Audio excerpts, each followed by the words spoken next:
Okay, so today we are diving into one of the most savage and honestly one of the most hilarious takedowns of greed ever written, Ben Jonson's Volpone.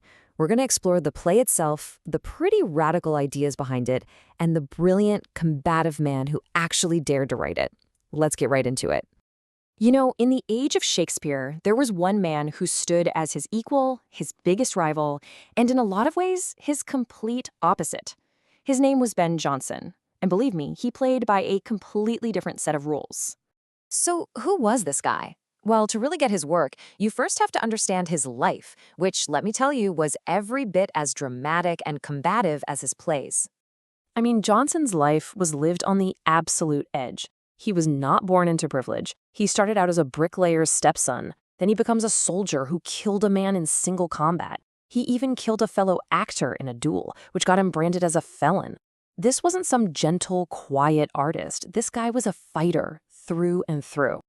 And this rough background, well, it forged his reputation. He was known for being pugnacious and envious, just constantly in some kind of conflict. And that aggressive, confrontational energy, that became the engine for his writing. He wasn't just writing plays, he was picking fights. So, naturally, he channeled that fighting spirit directly into his work. See, Jonson didn't want to write comedies like everyone else. He came up with this new, almost scientific method for dissecting society, an idea he called the comedy of humors. Now, for Jonson, a humor wasn't something funny. Not at all.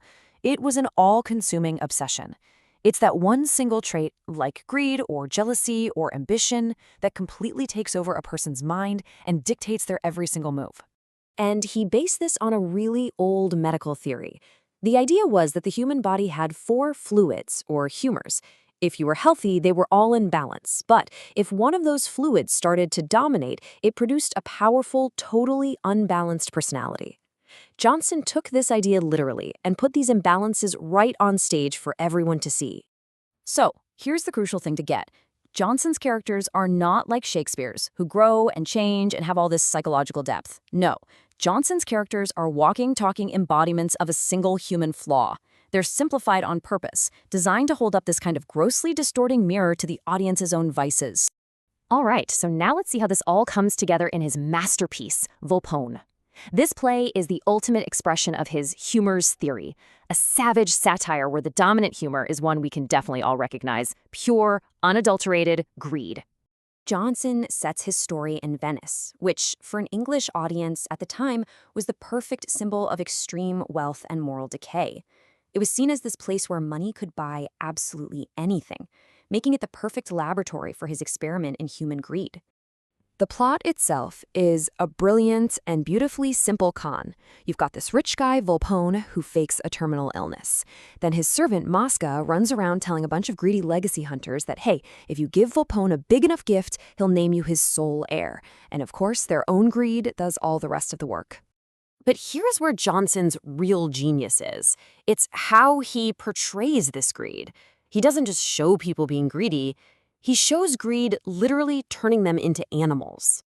The names of the characters are everything. It's the key that unlocks the whole play. It signals their moral deformity right from the start.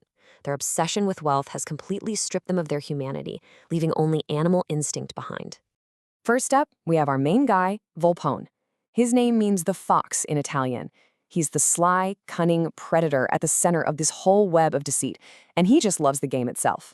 His servant is Mosca, which means the fly, and that's exactly what he is. A parasite, buzzing from one victim to the next, feeding on the moral rot that Volpone creates, and basically orchestrating the entire scheme. So who are the victims? The first legacy hunter is Voltaire, the vulture. He's a lawyer, naturally, who circles the supposedly dying Volpone, just ready to pick the carcass clean. Then there is Corbaccio, the raven.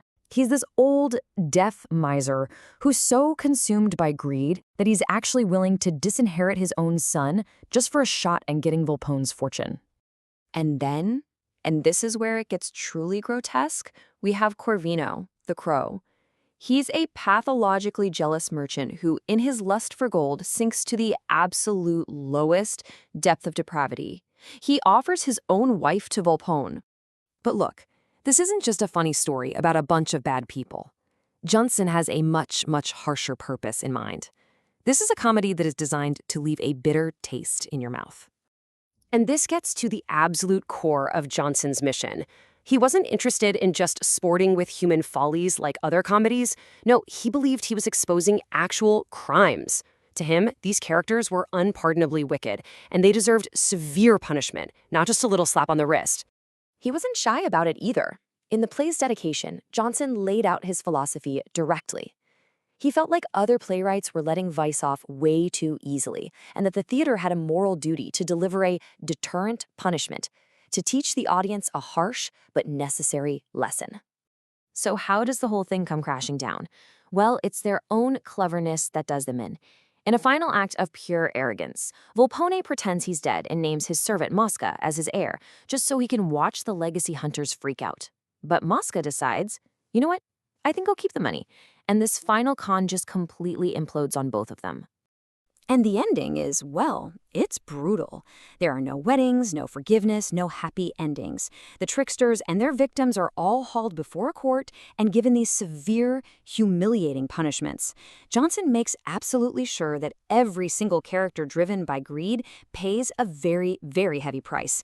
The focus is squarely on justice. And all of that leaves us with a final question, doesn't it? When we look at our own world with its obsession with wealth, its online scammers, its public performance of success, you really have to wonder, is this 400-year-old play about a man faking it to get rich actually the most modern story there is?